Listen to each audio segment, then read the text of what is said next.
Imaginatu, kaina bat, kafe bat edo zuku bat hartzen ari zaretela lasai asko lagun talde batekin terraza batean. Imaginatu, lagun talde horrekin geratu ohi zaretela. Asko ezagutzen duzuen lagun talde bat dela, zeintzuekin erlazatuta sentitzen zareten konfiantza duzuelako. Pentsa ezazue, beren bizitzaz hitz egiten hasten direla, izan dituzten esperientziez. Duela arte batzuk pentsatzen zutenaz eta orain pentsatzen dutenaz. Imagina ezazue, nolakoak izango liratekeen elkarrizketak. Horrelakoa da, Dendaustekoak liburua. Horrela imaginatu dut irakurria hala. Beraiekin nengoela iruditzen zitzaidan, protagonistekin.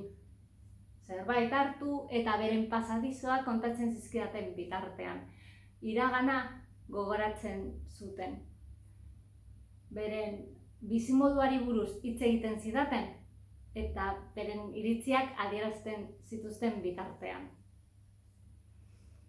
Batzuetan, solasaldian parte hartzen nuen eta ozenkin adierazten nuen nik ere gai horri buruz neukan iritzia.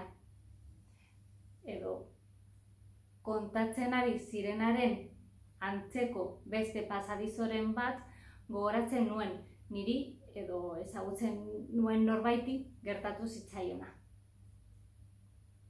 Bai, niretzat behintzat horrelakoa da Dendaustekoak. Lagundurik sentitzeko balio duen liburu horietako bat. Tramaren parte zarela sentitzeko ere balio duena. Eta azken potea eskatu ondoren, berandutzen denean, eta etxera itzultzeko ordua iristen denean,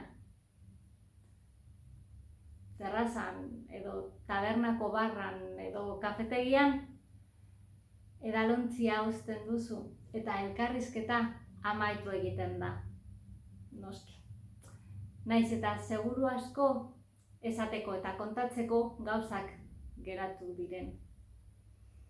Eta lagun talde horri agur esaten diozu, hurrengo egunera arte.